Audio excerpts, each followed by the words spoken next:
कामदेब दैमारी और camera person Dinesh Basumatary Nagaon जिल्लानि कलियाबर साब डिभिजननि सिङाव थानाय औगुरि एबा थाइगुरगिरि गामियाव दिनै खेराइ फोरबो जाबाय थादों आरो खेराइ फोरबोनि मोनफ्रोमबो नुथायखौ दिन्थिफुंनो थाखाय आं दिनेश बसुमतारी बिथांखौ खावलायदों।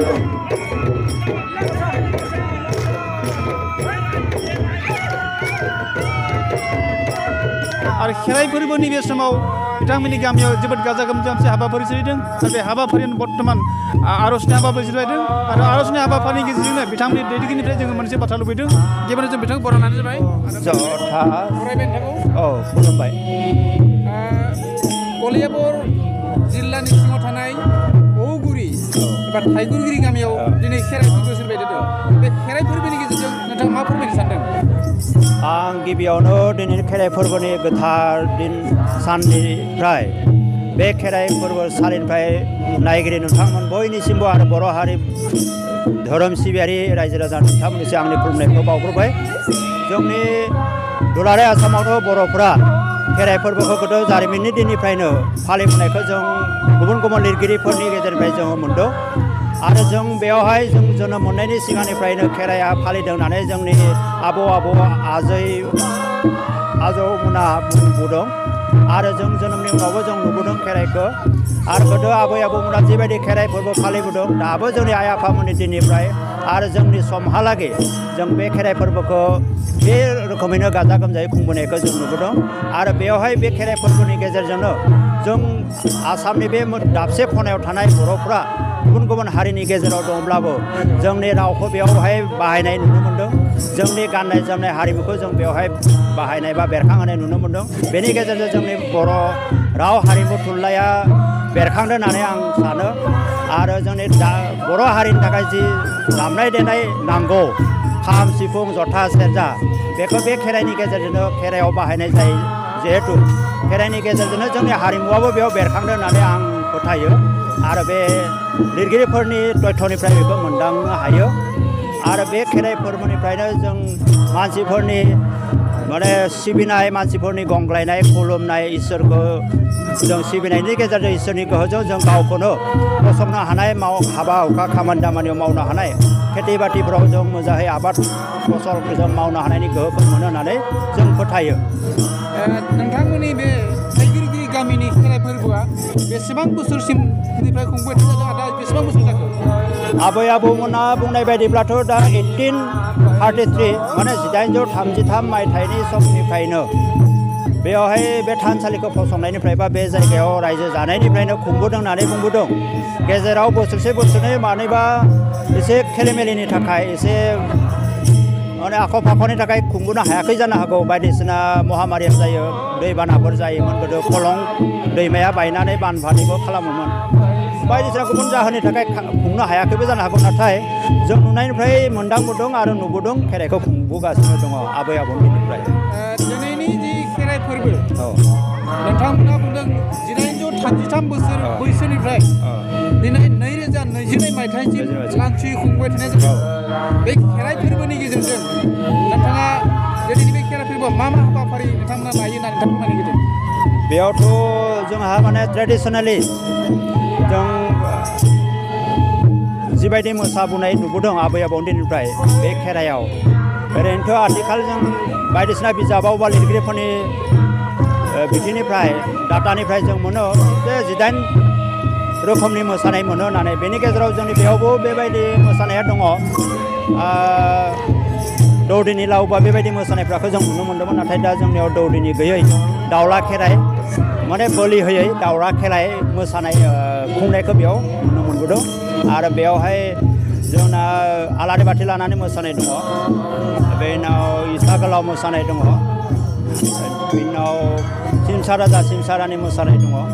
नाव बोनाय मोसानाय दङ। नेवलाय मोसानाय दङ। खजिमा फनाय मोसानायखौबो मोसायो आरो गानदेला बोननाय मोसानाय। नोंथांमोननि बे गामिनि गोदोनि जेब्ला गौरी आफामोन दङ बा दैदेनगिरिमोन दङ बिथांमोनखौ दिनै मान बावनाय नुदों। बेनि गेजेरजों मा फोरमायनो नागिरदों? जोंनि जायफोरा आजै आजौनि दिननिफ्राय जायफोरा जोंनो धोरोम राव हारिमु सिबिनानै दिनैसिमहालागै जोंनि राव हारिमुवा थांना थाबोदों दासिमहालागै बिनि थाखाय बिथांमोनखौ जों सिबिनांगोन माने मानिनांगोन बिनिखायनो बिथांमोनखौलाय जों माबायदि मान होगोन जों थोजासे होनो हायाबाबो गांसे मान बिलाइ बा आर'नाइजों जों बरायनानै बिथांमोननि मावलांनाय हाबाफारिनि मानखौ जोङो बेनि गेजेरजों होनो साननानै मोनबा फोरबोफोर दङ बे मोनबा फोरबोखौ नोंथांमोना निश्चय खुंफुङो जानांगौ मा मा फोरबो नोंथांमोना खुङो आरो दुलाराय बाथौ गौथुमनो बे हाबाफारिनि गेजेरजों नोंथाङा मा मेसेज हरनो नागिरदों दुलाराय बाथौ गौथुमनि जायफोर दा फोरबो दङ बैसागोनि फोरबो दं आमथिसुवा फोरबो ओंखाम गोदान जानाय फोरबो दा बेफोर ओंखाम गोदान जानाय फोरबोखौ जों रायजोहैनो ज'है खुङाब्लाबो न'खर न'खर खुङो बिनि उनाव मागो फोरबोखौ खुङो थानसालियाव खुङो ज'है रायजो जानानै आरो बैसागोखौ जों रायजोहैनो न'खरै बा बैसागो मागिनानै बिथिंनानै जों खुंनाय जायो उनाव खेराइ फोरबोखौथ' बुंबायनो आरो जोंहाय आमथिसुवाखौ रायजोहैनो खुंनाय जायो बे फोरबोफ्रा फ्राय माने बाथौ धोरोमारिया जाबायदि मोनबा फोरबो थि खालामनानै होदों बे फोरबोआ हाबजोबदों बुंजायो आरो जों सानो माने जिथु गोदो गोदायनिफ्राय ट्रेडिसनेलिहै दोरोङारिहै जाबायदि फुजा फाथाल बावबोदों बे फुजा फाथालफ्रा दाबो जोंनि गामियाव दङ माने एसेबां गोदानखौ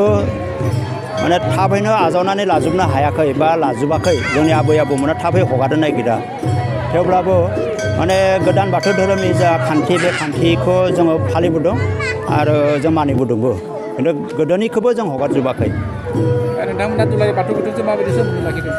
जोंथ' बुंनो थांब्ला माने जोंनि कलियाबर डिस्ट्रिक्ट जिल्ला बाथौ गौथुमाथ' जोनोमनिफ्रायनो दङ माने सेन्ट्रेल बाथौ गौथुम दानायनिफ्रायनो दङ आरो जोंनि गामिनिफ्रायनो सासे आफादगिरिया दङमोन बिनि उनाव दा गुबुन गुबुन बिबानावबो दं जोंबो फरायसा समनिफ्रायनो जों बाहागो लाबोदों धोरोमारि खामानियाव आर'ज खालामनाय आरो मोसानाय मुसुरनाय दा बाथौ धोरोमारिनि जिथु गोदान निति खान्थि बे खान्थिनि गेजेरजों जों बाहायबोदों आरो फालिबोदों आरो साबायखर थाबाय नोंथांसिम गोजोनबाय आब'खौ खुलुमबाय आब' कलियाबरनि थाइगुरगिरि गामि जेराव 1833 मायथाइयावनो नोंथांमोननि बे औगुरि थाइगुरगिरि गामियाव खेराइ फोरबो सोलिबाय थादों आरो दिनैबो खेराइ फोरबोखौ लानानै जोबोद गाजा गोमजा नोंथांमोननि गामियाव खुंदों बे खेराइ फोरबोआवहाय खुंनो मोननानै नोंथाङा बोरै मोनदांदों आं हाबा जाना फैनायनिफ्राय रायजोआ बे खेराइ फोरबोखौ फालिबाय थादों फैनायनिफ्राय आं नुबोदों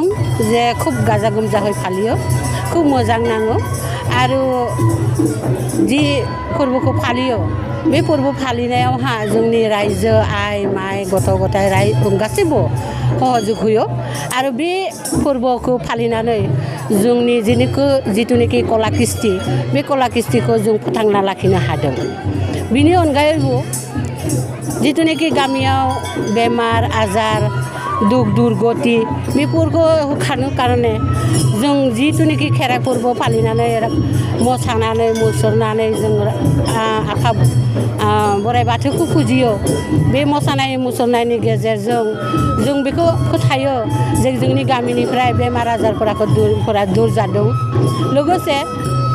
जल सिख्ला गथ' गथायफोरा फरायनायाव साखरि बाखरि मोननायावबो दावगादों